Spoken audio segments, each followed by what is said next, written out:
On March 14, 2025, a construction crew broke ground in the Thuringian Forest, central Germany. They were laying pipe for a natural gas line. Nothing extraordinary, just another infrastructure project in a region that had seen thousands of them. But 6 feet into the dig, the excavator bucket hit something. It wasn't rock. It wasn't a root system. The operator felt the ground give way beneath the teeth of the machine, and then a sound, hollow, deep, like tapping on the lid of a coffin. When the dust settled, the crew gathered around the hole, staring down at what should not have been there. A reinforced concrete shaft, roughly 4 feet wide, dropping straight into darkness. One of the workers shone his phone flashlight into the opening. The beam didn't hit bottom, just walls, smooth, engineered, angling downward at a steep grade. The foreman called it in. Within hours, the site was cordoned off by local authorities, and within days, the first archaeologists arrived. What they would uncover beneath that forest floor would rewrite a piece of history that had been buried, not just in the ground, but in silence for 80 years. Because this wasn't a forgotten sewer line or an old mining shaft. This was something someone had built in secret, something no one was ever meant to find. And the man responsible for it had vanished without a trace in the final days of World War II. His name was General Lieutenant Karl Friedrich von Stauffen, and in the German military hierarchy, he was a man who didn't make noise, he made results. Born in 1894 into a Prussian military family, Karl wasn't raised to question orders. He was raised to execute them flawlessly. And for most of his career, that's exactly what he did. By 1943, he had risen to the rank of General Lieutenant, commanding logistical operations across the Eastern Front. He wasn't the kind of general who gave rousing speeches or posed for propaganda films. He was the man behind the curtain, the one who made sure supplies moved, troops were positioned, and infrastructure held together even as the Reich was falling apart. But those who served under him knew something else about von Stauffen. He had a quiet defiance that unsettled his superiors. When orders came down from Berlin that made no strategic sense, he found ways to delay them, reroute them, bury them in paperwork. He never openly refused. He was too smart for that. But records show a pattern of subtle resistance that put him on the wrong side of more than one SS officer. By early 1945, as Allied forces closed in from every direction, von Stauffen was reassigned to the Harz Mountains region. Officially, to oversee defensive fortifications. But military historians have long suspected his real task was something else entirely. Because in those final, chaotic months of the war, resources were being funneled to his command that didn't match his official orders: concrete, steel, ventilation equipment, mining tools. Materials you'd need if you were building something underground. Something you didn't want anyone to find. To understand what von Stauffen did next, you have to understand what Germany looked like in the spring of 1945. It was a country eating itself alive. By April, the Soviet Red Army had crossed the Oder River and was less than 50 miles from Berlin. From the west, American and British forces had punched through the Rhine and were sweeping across central Germany at a pace no one in the Wehrmacht could slow down. Cities that had stood for centuries were being reduced to rubble in hours. Dresden, Cologne, Hamburg, hollowed out, burning, unrecognizable.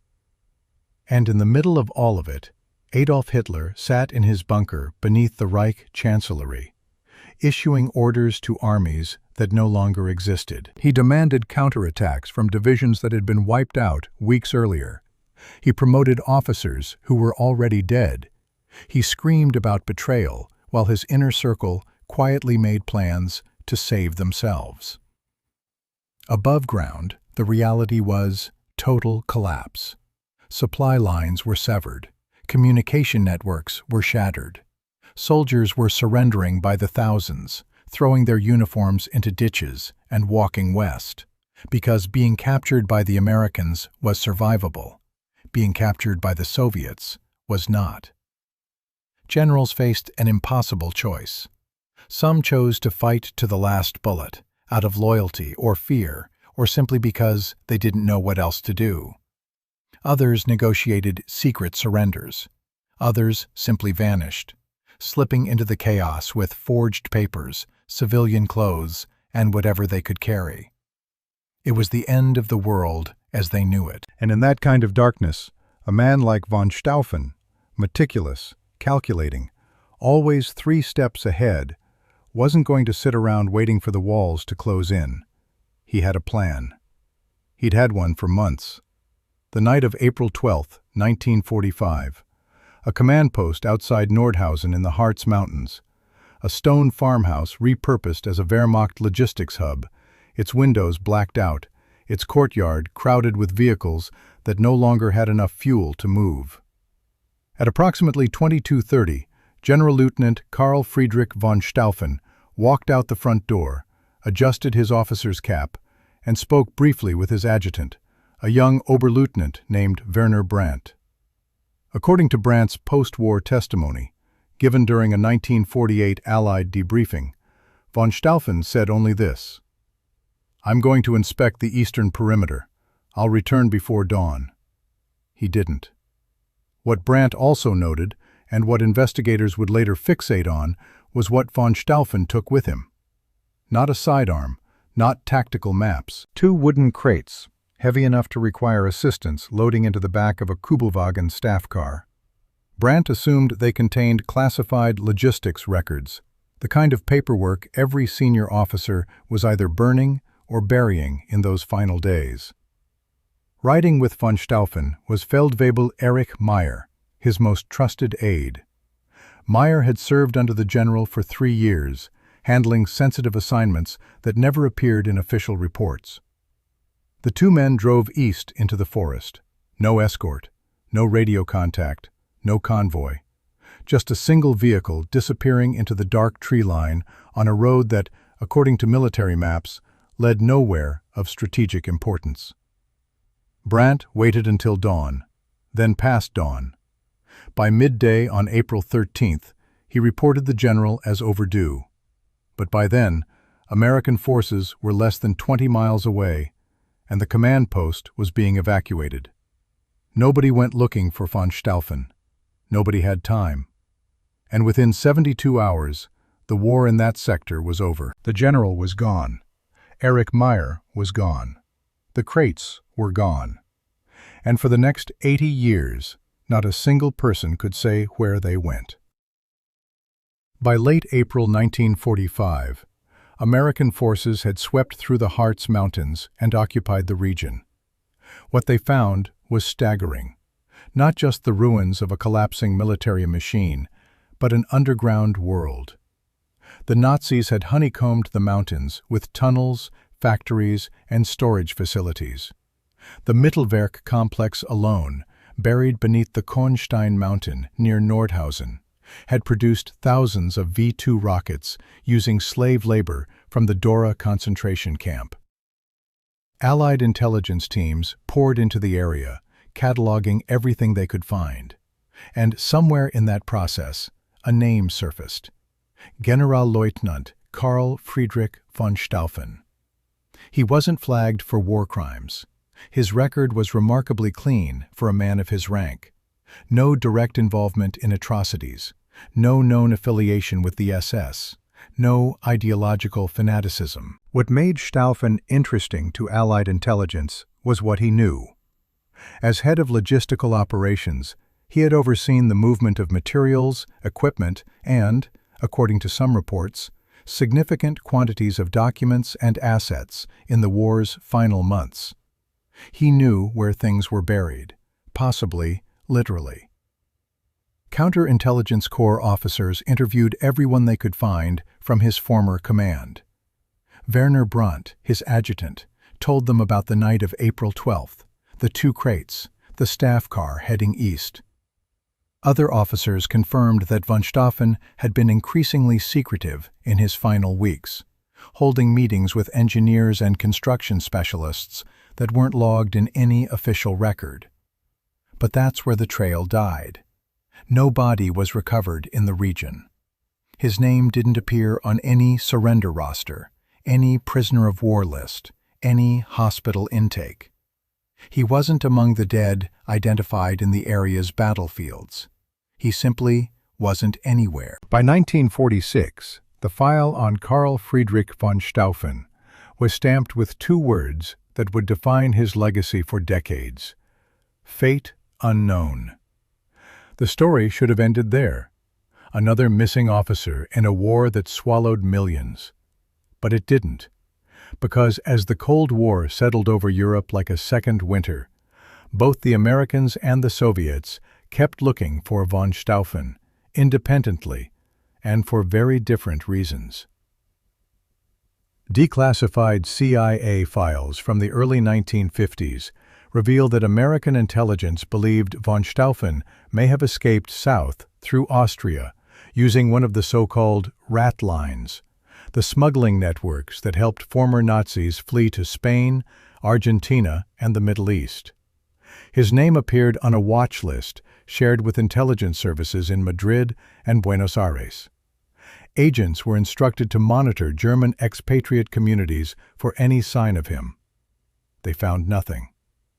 On the other side of the Iron Curtain, the Soviets had a different theory entirely. KGB documents, declassified in the 1990s, show that Moscow believed von Stauffen had crossed into the Soviet occupation zone, carrying classified military engineering documents, blueprints related to underground construction projects the Wehrmacht had been developing in the Harz region. The Soviets dispatched teams to search tunnel systems and abandoned bunkers throughout Thuringia, looking not just for von Stauffen, but for whatever he might have taken with him. They, too, came up empty. What's remarkable is that for nearly 4 decades, two of the most powerful intelligence agencies on the planet were chasing the same ghost, and neither knew the other was doing the same. They searched border crossings, refugee camps, foreign embassies, and alias registries across 3 continents. They interrogated former Wehrmacht officers, tracked financial transactions, and monitored mail intercepts. And after all of it, thousands of man-hours, hundreds of documents, the conclusion was identical on both sides. No trace. Karl Friedrich von Stauffen had either pulled off one of the most successful disappearances in modern military history, or he had never left those woods alive. For 80 years, no one could say which. While intelligence agencies chased shadows across continents, the people who suffered most from von Staufen's disappearance were the ones sitting at home, waiting for a knock on the door that never came. His wife, Margaret von Stauffen, was 38 years old when her husband vanished. She was living with their 2 sons, Heinrich, 14, and Thomas, 9, in a small village south of Göttingen, having fled their Berlin apartment months earlier as the bombing intensified. After the war, Allied intelligence officers came to the house 3 times. The first visit was polite, almost conversational. The second was longer, more pointed. The third time they brought translators and went through every drawer, every closet, every letter she had.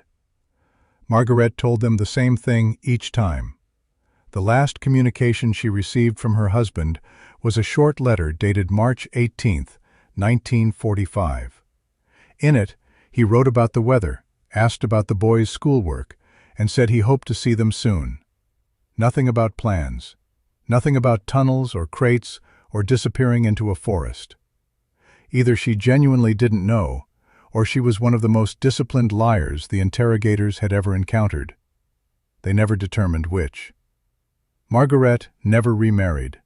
She lived quietly, raised her sons, and refused to have her husband declared legally dead, a decision that caused years of bureaucratic difficulty with pensions, property, and official records. She died in 1987, still waiting. But it was her eldest son, Heinrich, who carried the weight longest. Now 94 years old and living in a care facility outside Hanover, Heinrich has spent the better part of 6 decades quietly investigating his father's disappearance.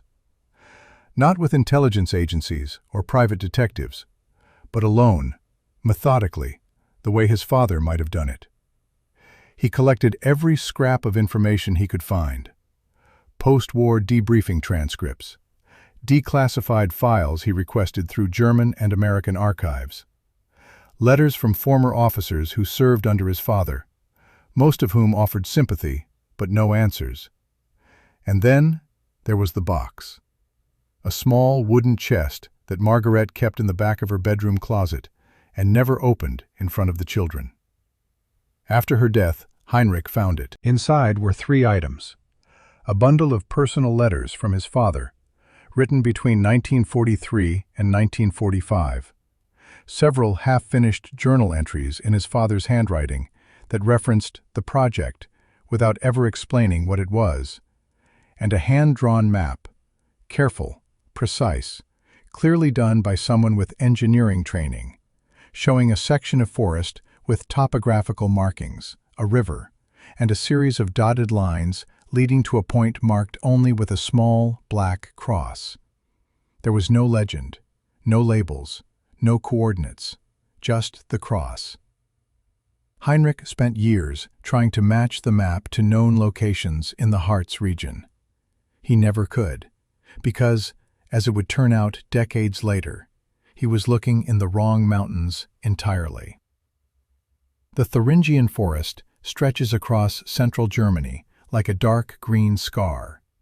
60 miles of dense woodland, steep ravines, and mountain ridges that have served as a natural fortress for centuries. During the war, the Nazis used it extensively. Weapons were tested here.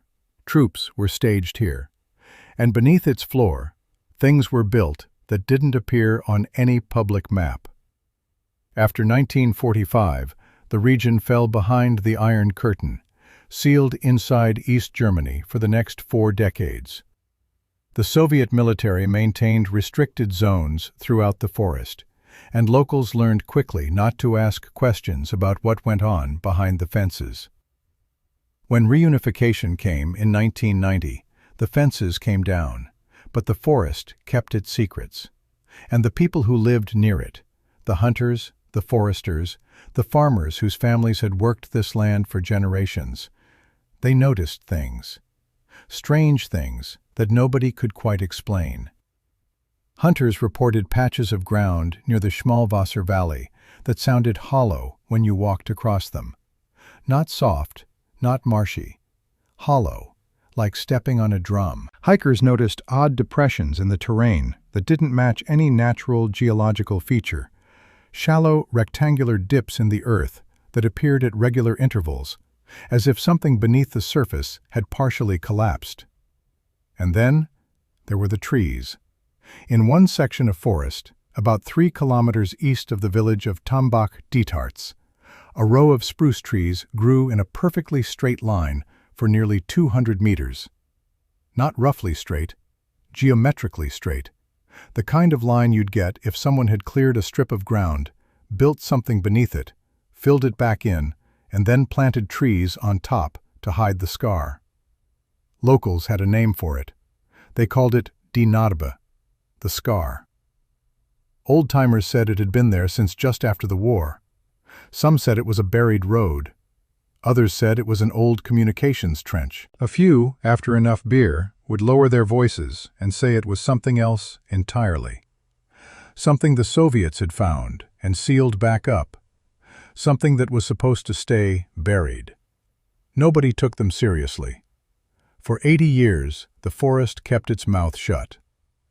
And then, on a cold morning in March 2025, an excavator broke through the lid. March 14, 2025. The construction crew working the pipeline route that morning consisted of 8 men and 2 machines. They'd been cutting a trench through the forest floor for 3 days without incident. just dirt, clay, root systems, and the occasional boulder that needed breaking. Standard work. Boring work. That changed at approximately 10:15 a.m. The lead excavator, operated by a man named Klaus Wendt, bit into a section of ground about 400 meters east of the main access road. The bucket came down hard, and instead of the dull resistance of packed earth, Wendt felt something crack, not splinter like wood or crumble like stone. Crack, clean and sharp, like breaking through a shell. The bucket dropped 6 inches further than it should have. Wendt pulled back immediately. When he climbed down from the cab and looked into the hole, he could see it. A flat slab of poured concrete, roughly 15 centimeters thick, fractured now into 3 jagged pieces. Beneath it, darkness. Not a pocket of air, not a collapsed animal burrow.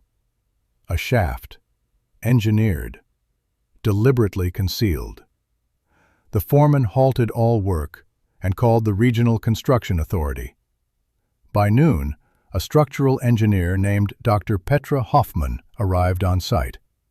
She was the first professional to descend into the shaft, lowered on a harness with a flashlight and a hard hat. What she reported back up stopped the conversation cold. This was not a cellar or a storage pit or a leftover piece of Cold War infrastructure. The walls were reinforced concrete, poured in sections with visible formwork seams. Steel rebar protruded from cracked joints.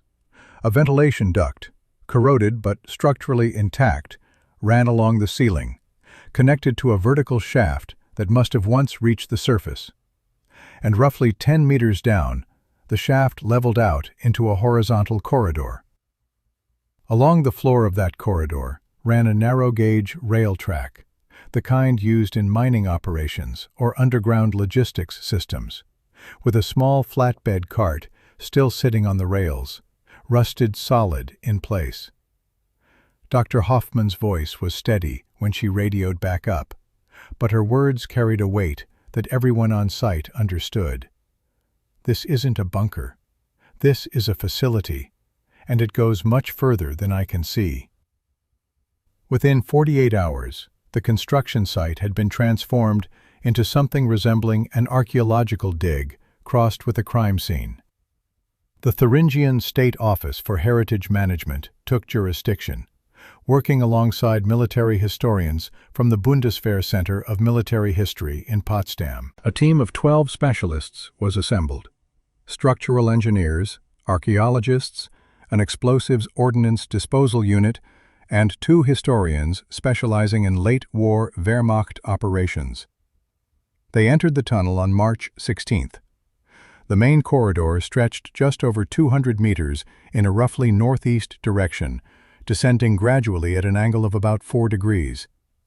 The ceiling height was consistent, approximately 2.2 meters, tall enough for a man to walk upright, but not by much.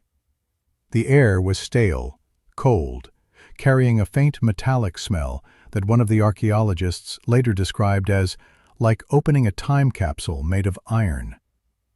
Every 10 meters or so, the walls showed evidence of careful construction: poured concrete panels, drainage channels cut into the floor, and electrical conduit brackets, empty now, but clearly intended for a wired lighting system that had either been removed or never completed. 6 rooms branched off the main corridor. 2 had partially collapsed, their ceilings buckled inward under decades of soil pressure and root intrusion. But 4 remained eerily intact, sealed behind heavy wooden doors that had swollen shut with moisture, but held their frames.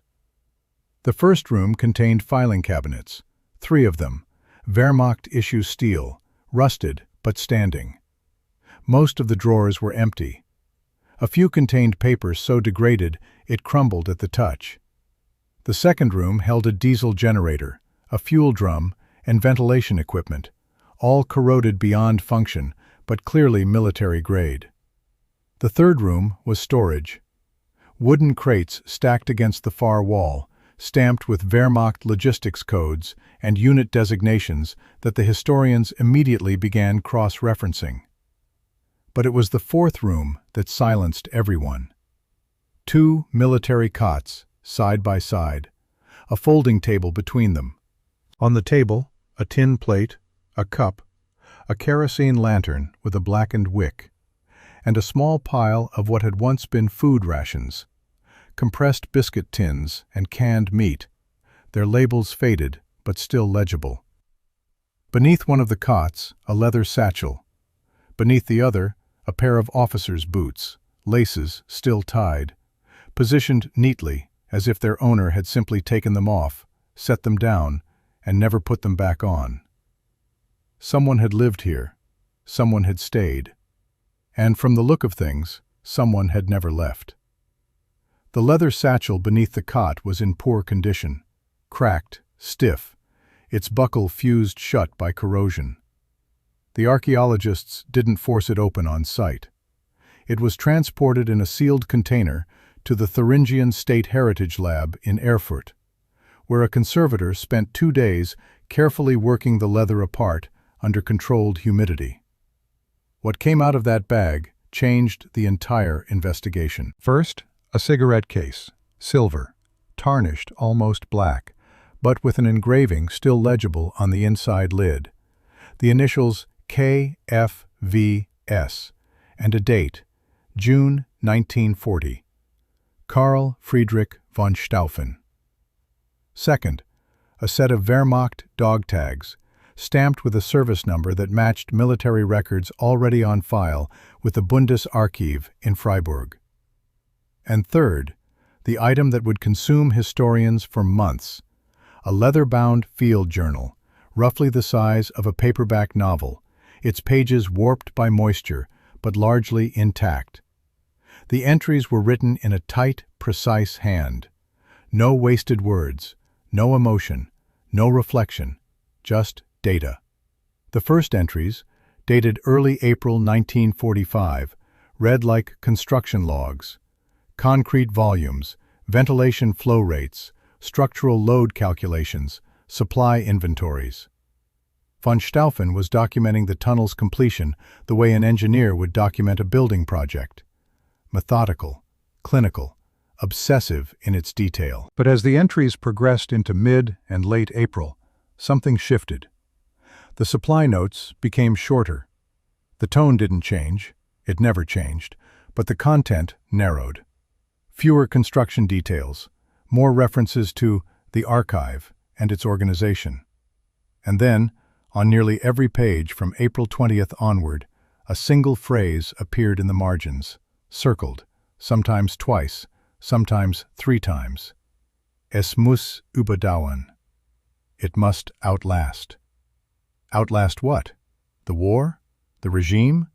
The man himself? Investigators couldn't agree. But one thing was no longer in question. Karl Friedrich von Stauffen hadn't fled to Argentina. He hadn't slipped through a rat line to Spain. He hadn't crossed into the Soviet zone or surrendered under a false name. He had walked into a tunnel he'd built with his own plans, sealed himself inside, and stayed. The general didn't disappear. He went underground, literally. When the news first broke that a World War II tunnel had been discovered in the Thuringian forest, speculation exploded. Social media, history forums, tabloid press, everyone had a theory. Nazi gold, stolen art, looted treasures from occupied Europe, secret weapons prototypes. The fantasies wrote themselves, and every single one of them was wrong. The wooden crates in the storage room, 11 of them in total, stacked neatly against the wall in 2 rows, contained no gold, no jewels, no weapons, and no art. They contained paper, thousands and thousands of pages of it. Military records, most of them typed on standard Wehrmacht administrative forms. Personnel files, names, ranks, unit assignments, transfer orders. Engineering blueprints showing underground construction projects across the Harz and Thuringian regions. many of which had never appeared in any known archive. Logistics manifests detailing the movement of materials, labor, and equipment to sites that, on official maps, didn't exist. And buried among the administrative records, something far more damning: transport lists. Names of forced laborers, concentration camp prisoners, assigned to construction projects under von Staufen's logistical command. Dates, numbers, origins, destinations. It was a paper trail that the Nazi regime had spent its final weeks frantically trying to destroy. Across Germany in April 1945, bonfires burned day and night as officials incinerated anything that could be used as evidence. Filing cabinets were emptied into rivers. Archives were dynamited. The goal was total erasure. No records, no proof, no accountability. And von Stauffen, it appeared, had done the opposite. He had gathered these documents deliberately, transported them in those 2 wooden crates on the night of April 12th, carried them into his tunnel, and preserved them. Not to protect himself. Nothing in the archive exonerated him. His name appeared on several of the logistics orders. He was part of the machine. He knew it. But he also knew what was being erased, and he made a choice. The phrase circled in his journal, "Es muss überdauern," it must outlast, began to take on a different meaning. He wasn't hiding treasure. He was hiding the truth. The question historians are still debating is, who did he think would find it, and when? The 2 collapsed rooms at the far end of the tunnel had been off-limits for weeks. Structural engineers deemed them too unstable to enter safely. It wasn't until late April 2025, after reinforcement bracing was installed, that a forensic archaeology team was finally cleared to go in. The first collapsed room yielded nothing: rubble, degraded wood, fragments of shelving. But the second room, the deepest point of the tunnel, told the final chapter of a story that had been waiting 80 years to be read. Beneath a section of collapsed ceiling, a forensic technician brushed away compacted soil and exposed a human rib cage. The remains were lying against the far wall in what appeared to be a deliberate resting posture, not crushed by the collapse, but beneath it, as though the person had already been there when the ceiling gave way. Male. Estimated age at death, early to mid-50s. Consistent with von Stauffen, who would have been 51 in 1945. Near the remains, brass buttons, a corroded belt buckle, the frame of what had once been reading glasses. But the team wasn't finished. 3 meters away, they found a second set of remains. Also male. Younger. Estimated age between 25 and 30. Near these remains, enlisted rank insignia and a pocket watch engraved E.M. 1942. Erich Meyer, von Staufen's trusted aide. DNA samples were sent to the Institute of Legal Medicine in Munich. But the circumstantial evidence was already overwhelming. 2 men had entered this tunnel together, sealed it behind them, and never come out. What unsettled the forensic team most was that neither skeleton showed signs of crush injuries or attempted escape. No clawing at debris, no desperate movement toward the corridor. They had been still, at rest, as if they had simply laid down and let the darkness take them. Heinrich von Stauffen was 94 years old when the phone call came. He was living in an assisted care facility outside Hanover, his days measured in small routines: morning tea, a newspaper he could barely read, an afternoon walk down a hallway he'd memorized by the number of steps. The call came from Dr. Petra Hoffmann, the engineer who had first descended into the shaft. She told him everything: the tunnel, the journal, the crates, the remains. When she finished, Heinrich was quiet for a long time. Then he asked one question. Was he alone? She told him about Erich Meyer. Heinrich said, "Good. He wouldn't have wanted to be alone. 3 weeks later, his granddaughter drove him to Erfurt. He sat in the passenger seat, holding the folder he'd kept for decades. His father's letters, the journal fragments, and the hand-drawn map with the black cross. The map that had never matched the Harz Mountains. Because it had never been a map of the Harz Mountains. When overlaid with the Thuringian site's topography, the match was nearly exact. His father had drawn him a map. He just never gave him the key. At the Heritage Lab, Heinrich held the cigarette case in both hands, running his thumb across the tarnished initials. Then they showed him the journal. The final entry was dated April 28, 1945. No inventories, no calculations, just this. The archive is complete. The corridor is sealed. Meyer and I will remain. There is nothing left above that requires our presence. What is here will speak when the time comes. Es muss überdauern. Heinrich closed the journal. His granddaughter said he didn't cry. He just sat there, staring at the wall as if looking through it at something very far away. 80 years, he finally said. My mother waited her whole life. I spent mine looking. And he was right there, under the ground, keeping his promise to no one. He paused. Or maybe to everyone. In the months that followed, the tunnel was fully catalogued. The DNA results from Munich confirmed what everyone already suspected. The remains belonged to Karl Friedrich von Stauffen and Erich Meyer. The documents from the crates were transferred to the Bundesarchiv, where a dedicated team began the years-long process of indexing thousands of pages of military records, personnel files, and transport lists that the Nazi regime had tried to erase. The forced labor records alone are expected to help identify hundreds of victims whose fates were previously unknown.